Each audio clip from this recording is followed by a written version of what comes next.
Welcome to 52 Weeks of Hope, Dani Reardon. Thank you so much for having me, Lauren. What a wonderful intro. Wow, I'm already lit up and ready to go. That was amazing. Thank you Yeah, for that. I have to say, you're my first body building champion I've ever talked to. Oh, So I know cool. it was your life for years. I know nothing about that world. So it's just, except for looking at pictures and all the muscles and all of that. I mean, and I just recorded an entire episode on confidence and self-confidence and acting like you're the shit and like fake it till you make it. I mean, I did a whole 7 different ways and affirmations and also just closing your eyes and taking the pause, just different ways and walking through the fear and how none of it matters. Actually, I didn't say that, but it's so true. Nobody's thinking about you. But I guess that doesn't count in the bodybuilding world, but it's just so interesting to me. But what had you get out of it, I guess, since here you were like a super big deal champion? Yeah, it was a couple different things. I think that what's really cool about bodybuilding is that it turned me on to the spiritual world. I started to notice the synchronicities. I started to believe in myself, understand manifesting. I watched a Star Wars and The Secret. And so this whole world through bodybuilding started to open up for me. And I was about 10 years in and I was at the Olympia. So I had made it to like the Super Bowl of bodybuilding. And I don't know, I just looked around one day and I was like, I don't have the same fire that I used to for this. Competition didn't look the same. It didn't feel the same. I didn't want to eat what I was eating, meat all day long. It just, so many things started to flip over for me. And I was like, man, and to do bodybuilding at that high level and to be kind of like at the top echelon of the sport, you have to be so devoted for it. Your fire has got to be so hot because that's what it takes to be at that level. Otherwise, you're going to get beat. Was at the Olympia. I got 4th place, 2nd place, and then 6th place. And that 6th place one, I looked around and I was like, I don't know if I really want to do this again and if I have the same fire. So it was many things. And I think that at that level, all of your energy has got to be in the game. And I wanted to explore yoga and spirituality. And I wanted to put my energy somewhere else that wasn't so superficially focused. Oh, that's interesting. Now, you said The Secret, Star Wars, and you have to have been exposed to these things. Was that in that world, or like, how did you even know of those? Yeah, so I actually went through a dark night of the soul also. Oh, okay. Let's And talk about that. I love hearing about those. yeah, I feel like I went through a couple of them, like every Yeah, couple we years, all I'm like, do. Yeah. bam. Yeah, okay, good. That makes me feel better to know that we all do because it's like Yeah. every couple years, bam. I know people think, oh, wow, really? You used to live like you've come from like my very dark night, being out on the streets, strung out and everything. I'm like, yeah, but that's just one. Yeah. That is the catalyst of my life, and it's a good story, but it's not the end. I mean, that is the worst. Okay, that is, and I'm forever grateful I'm alive and that I've made it out of that. But that's decades ago, and it's not like I float on the air and life's forever good after that. But it is, and I'm grateful for my life. Don't get me Mhm. wrong, but yeah, it's not the end. Yeah. It's not like, oh, and she got clean and got an education and a life and everything and never had a problem again. Yeah. Mm-mm. Never questioned, why are we here? Yeah. And I feel like, and I think we talked a little bit about spirituality, like that's where we're headed. That's what lights us up. I kind of feel like because everything is in balance in the universe, the more that we reach for the light, the dark is going to come up. It has to. Everything's in polarities. And so I feel like those who seek the light are also going to have to deal with dark time after dark time after dark time as they go for the light. It's like that. That's what I believe. Yeah, but I don't think they're ever as dark. Like that was my darkest. And I've Mhm. been through another, like my dark night of the soul that prompted this podcast definitely was Mm. the next dark, but they've never been they're never as dark. That's my experience of being on earth, probably twice as long as you. So that's just for whatever that's worth. I think it's twice Yeah. as long. Yeah, and I agree with you, and maybe that speaks to, like, the evolution and how we go through dark nights, Yes. and we go through them a little bit better, so they still are dark, but we're not in the throes, like, in the undertow of it as much because we're evolving. But yeah, so to speak to the dark night of the soul, and this is kinda gonna be in my TED Talk too, so this is kind of what was the catalyst for me really jumping into spirituality and personal development. And Star Wars was just because I had never seen it and I was 24 and I was like, I should probably watch it. And then it was like, so the Dark Knight was, I was going for the Olympia. So I was trying to go to the Super Bowl of bodybuilding. I was 24 years old, graduated with a master's degree, just got fired from Orange Theory Fitness, was doing things for love that were kind of betraying my soul. So I was kind of doing things sexually for love. I was afraid that if I didn't do these things that I wouldn't have the love that I wanted from this person. And everything kind of came to a head. So I mentioned the graduate degree because I graduated and I didn't go into the PhD program to pursue bodybuilding. And so it was about 9 months later and I missed the Olympia by 1 point, had just been fired, betraying my soul, was at a party at this beautiful millionaire's house. I mean, it was gorgeous. We were all dressed in white and I had way too much to drink. And all of this like anger and bitterness and resentment was just right under the surface. And at that party, my pop just popped. I mean, it was everything came out. And I got arrested. I was in jail for 3 days. I'd never been in jail, never been arrested. I mean, I was 24 years old, drank too much. Like, come on, almost every 24-year-old I know has done that. But I feel like the universe had bigger lessons for me than just a slap on the wrist, go home, deal with your hangover. So because I was making a name for myself with bodybuilding, I was publicly humiliated. It was on the radio, in the Huffington Post, ended up in New York somehow. My mugshot was everywhere. And so after that, I was like, wow, things really have to change. Like, I need to set better boundaries. I need to do all of these things differently. So I started to look at personal development stuff on YouTube. When I was home, it was Oprah, Tony Robbins, Eckhart Tolle. So I started to hang out with these people all day long because this is what felt good and right to me. Along that journey, I watched Star Wars and, listening to these people on YouTube, I was like learning about vibration and manifestation and Abraham Hicks and all. And then so I started to watch Star Wars and I was like, oh my goodness, the dark and the light. I was just in the darkness totally. And I understand the power of being a Jedi and resisting the darkness. And the Force is real. The Force is real. Later in the year, I watched The Secret and started to understand how to put that Force to use, how to manifest and believe and work, and then made it to the Olympia. And so it was like a real journey of going from the darkness. And it was 1 year exactly that I had been arrested. So I had got like September, 20th or something like that. 1 year to the date, I was flying out to the biggest show in bodybuilding. So it was like a huge, big turnaround for me. Yeah, that's great. That's a good answer for how you got introduced to everything. So when it wasn't fulfilling you anymore, you knew time to pivot, because that's what we do in life. We pivot. You got your yoga teacher training. Were you first just doing yoga and you're like, I love this, I want to give it away? Like, how did that come about? Yeah. So the pivot happened and it was so scary because I was so wrapped up in bodybuilding. I didn't even, so my nickname was Little Monster Star. People didn't even know me by Dani. They didn't even know my name. They just knew me by like my tagline and through Instagram and stuff. And That's funny. They just called you by your moniker? Yeah. Mm-hmm.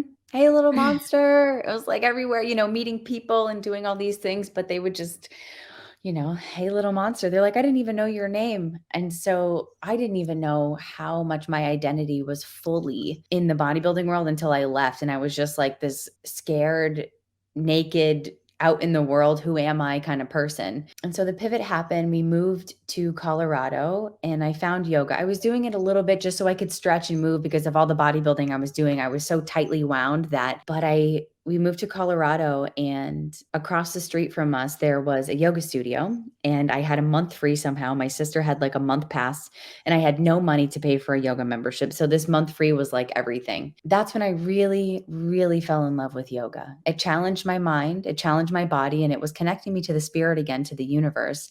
And my biggest fear with leaving bodybuilding was that my connection to spirit would be gone and I wouldn't see the numbers anymore and I wouldn't know how to believe. I wouldn't know what to manifest because without the Olympia, what do you go for? And so I started practicing. I started to clean the studio so I could practice. And I used to think too, when I was cleaning these toilets at the yoga studio, like, man, I wish people could see me now, like number 2 in the world at bodybuilding, here cleaning locker rooms and the yoga. And I loved every single minute of it because it was my like sanctuary.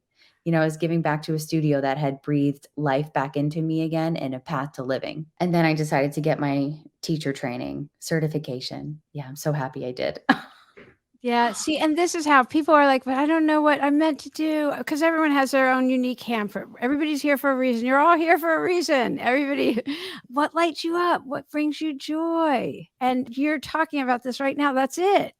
That's it. Your face, your entire being, all of your energy around you. It's while you're talking about it. Like, Thank you. so, Thank you. I mean, it's just so obvious. So, and I love that. And when I saw your Insta, I see you with the kids. So I see you wanting to pass on so much knowledge to kids. And how did that come about? Yeah, great question. So, okay, a little bit of a story here. Yeah, absolutely love that, by the way. And you could see the same joy in you in these pictures with these kids. I know nothing's real on Insta, but it looks real to me, and I think I'm discerning. So go ahead.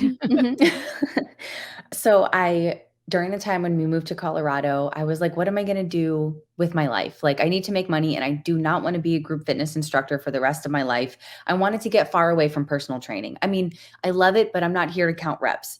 I'm not here to make people go to the gym. And I was training people, asking them about their life. Like I was ruining their workout because I was curious what was going on emotionally and spiritually.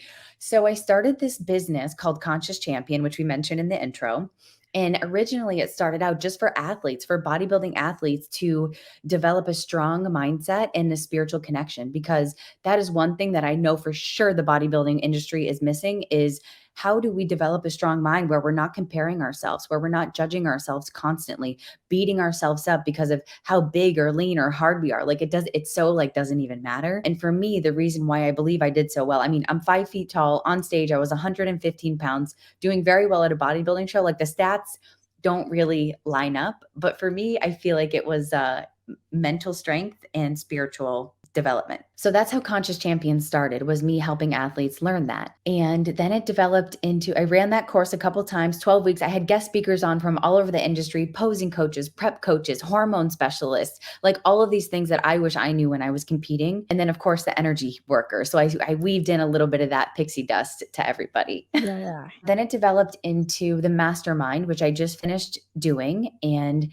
that was more into the spirit. So like the masculine, feminine energies, we went into inner child. We went into like, who are we and why are we here? What do we want? So like the bigger, deeper questions. During that time, I had a client of mine who became a friend. That's kind of what happens when people work with me. Like it goes from that, then we're just friends. And her daughter is 10 and was struggling with dance. She was a competitive dance athlete, very, very good, very talented, but she's 10 and starting to feel the pressures of, I want to do well. And I'm comparing myself and having meltdowns before getting on stage and, the 10-year-old things, but then add a heavy competitive feeling onto it. And I started talking with her. We started meditating and visualizing and doing crystals. She did really well this season. We did affirmations, power poses backstage, and it was almost like it gave her like a big sister mentor type. And we talked about mind, body, spirit. Then I started to work with a couple of her friends that also work at the studio with her. And yeah, it's been such an unforeseen joy to work with these kids. And we all have matching chakra bracelets. They're like root chakra, sacral, solar plexus. Just starting to learn what all this stuff is. And so now I'm launching my first kids course, and we're going to learn about vibration and a little bit of karma and integrity and doing like these cleanup crew exercises. So with the mastermind, I had everybody clean up the earth. Even the adults, but the adults took the kids with them. And like, how the universe provides things when we least expect it. Oh, absolutely. The universe just shows up. All you have to do is take an action step, and then I don't know how, but it always happens. Take that action and the universe just follows. Everything lines up for you. Go ahead. What happened? And so like people found bags. So right before they would start their walk, there was an empty trash bag waiting for them so they could fill it with trash. and some of the kids found like Monopoly money. And how cool is it to be 8 years old and find like $100 bills Oh, of yeah. like Monopoly money, right? So it was Yeah. just this cool thing, and the kids were like, "Can we do this every weekend?" So I feel like kids inherently like to do stuff like that. Yeah, and so that's what just the kids just kept popping up for me. And so in about 2 weeks, I'm going for it. Yay. Yeah. Wow, that's so great. What's the most common question you're asked? By my clients or by In general, you tell people what you're doing. usually it's about spirituality. Lately, it's been about spirit. It used to be like, "How do you get arms like that?" And now it's like, "How are you so happy all the time?" Mm. And I love that. What do Yeah, you tell them? because I trust and I love the wonder and magic of the universe. Yeah. Do you tell them meditation and then Yeah, I tell them meditate. I mean, I do meditate frequently, but I think that's part of it. I think it's perspective. One of Albert Einstein's, one of my favorite quotes by him is, "Do you believe you live in a friendly or a hostile yeah, universe?" yeah. And I believe I live in a friendly universe. Even if hostile things happen to me, it's a lesson. It's here to teach me and help me grow and evolve. It's my school at that moment. And so I think it's a matter of perspective. Definitely. I keep reminding myself, and I hate that I have to put it it's on a Post-it, but a friend of a lot of ours who passed away a month ago, 2 months, whatever, but her thing was the future's friendly. Remind people that I always said the future's friendly. Oh, I And love I love that. that. Isn't that great? And I was like, yeah, the future is friendly. So yeah, I definitely love that too. Oh, So for somebody who's struggling, they know they're here for a purpose and they're just not taking that leap, what would you tell them? that's so Because good. you took it. You did it. I mean, you were this famous bodybuilder, and look how happy you are that you did it. What would you tell someone? I would say follow your heart instead of your head. And my biggest thing is follow the good feeling. When I was bodybuilding, it didn't feel good anymore. What felt good to me is nature, exploring with psychedelics, moving to Colorado. My sister was there. And so for me, those were the things that felt good to me. And I didn't know where I was going to end up. I didn't even know yoga was going to be waiting for me there. But I followed the good feeling to leave and go for it. And even with Conscious Champion, following the good, like to for me to be an online coach and even now to leap with the kids instead of working with adults, I would say follow the good feeling. And the word purpose and even passion can feel very like judgmental or daunting almost, because there's like big stuff attached to it. But I would say like try on stuff like you're shopping, like you're trying on clothes, because some things, affected shirts will fit you perfectly, but you don't know if you don't try. Yeah, I also what you said before about trust. Like that's how you're this happy is the trust. Trust. And how your intuition, your inner guidance, how do you listen to that? I saw you just closed your eyes and took a moment before you answered the last question. I would think the pause seems to be one of your ways, is what I'm noticing. Yeah.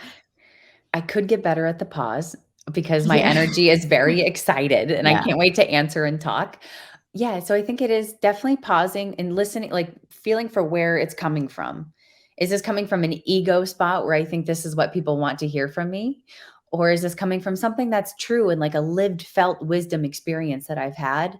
And then also learning when I didn't listen to my intuition and I kind of got slapped around a little bit. Yeah. Was listening to something, I don't remember when you said this. It might be from your very first podcast episode. You said you went through yoga teacher training, you were super lost, confused, and so much pain you didn't know who you were or what to do. And that yoga gave you a path to walk, which I thought was so beautiful. And it reignited a light and a spiritual connection in you. Yeah. And it's been 2.5 years since you said that. And I thought that was really interesting. And so that's 2.5 years ago. Are you still on that path and further in? Yeah, yeah. I was gonna say all of that still rings true. I was like, "Did I say that today?" Because that's still very, very true and real for me, and I teach yoga now a couple days a week over here. I live on Cape Cod, and I love it. And I study, like what I do in my free time is I study the Bhagavad Gita, which is the, Mhm. Hindu epic that they wrote for the Veda. Like I study Vedic stuff in my free time. So like, and I just got a tattoo that's Sanskrit. I am obsessed. What yoga did for me is it also opened up a door to this ancient wisdom.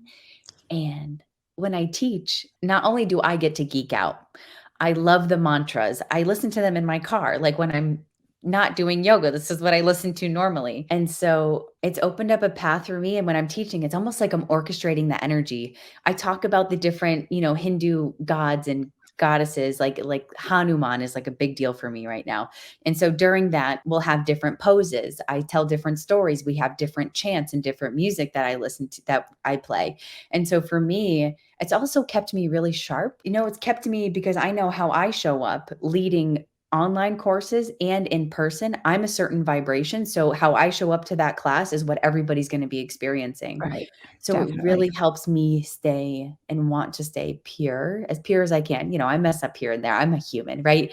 We do different things, but it keeps me sharp. Yeah. No, staying focused and staying there is important. So what's the hardest challenge that you've overcome, and how did you do it? Identity. Oh.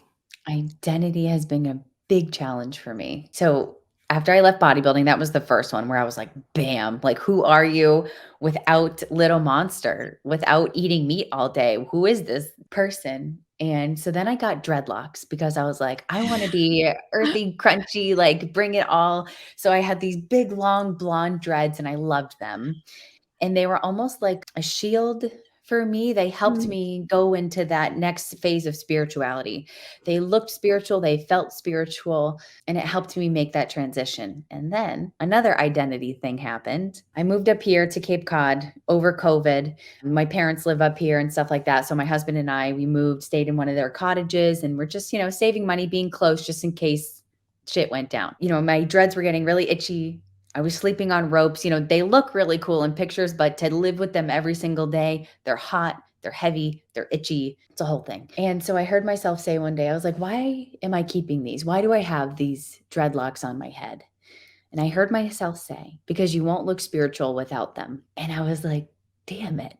Because my ego was big in that, but I don't know if I was ready to hear it until that moment. I think I knew that the whole time, but I don't. So the next day I went and shaved my head. So what you see now is I was totally buzzed Sinead Lohan style. That was a tough one for me too, because I'm a female, no hair, just shaved off everything I knew, like all, and when you have dreadlocks, everything's in the dreads, your bodybuilding journey, all the years, everything is in the hair that's in your head. And so that's what people with dreads think about too. And so it felt very much like a clean slate. And I find that the biggest way to get to know who you are is to strip away everything that you think you are.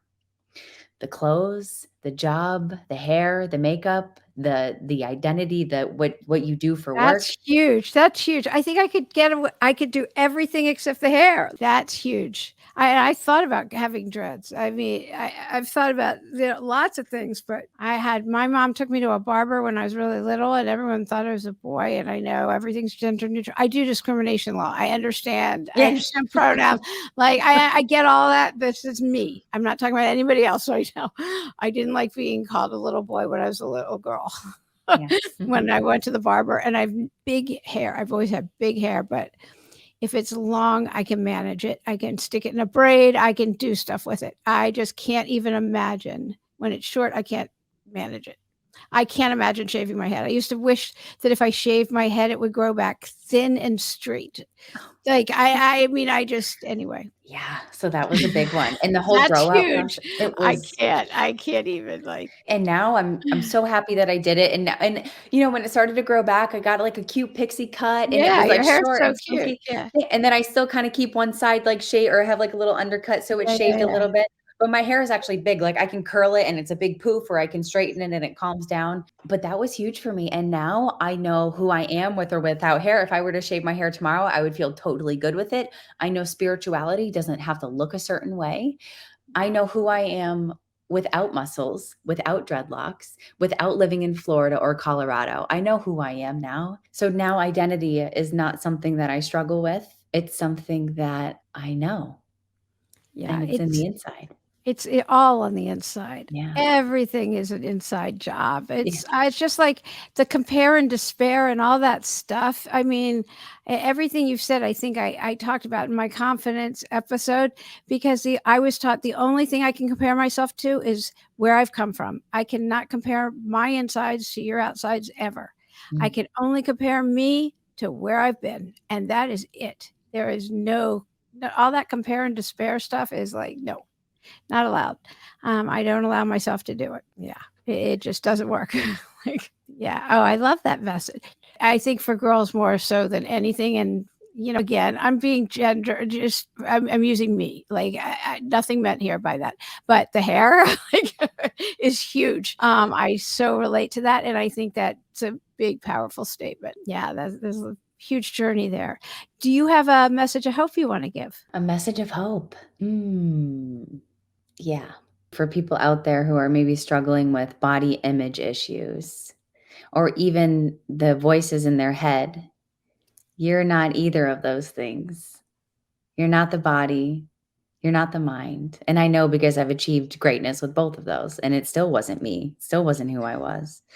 Who you are is so much more vast and so much more infinite and energetic and connected to everything wonderful. And so that's my message of hope, is that you're eternal. And like we said, it's an inside job. And I think once we start identifying with that, the mind and the body start to follow suit and become a lot less enemy based and a lot more friendly. Yeah.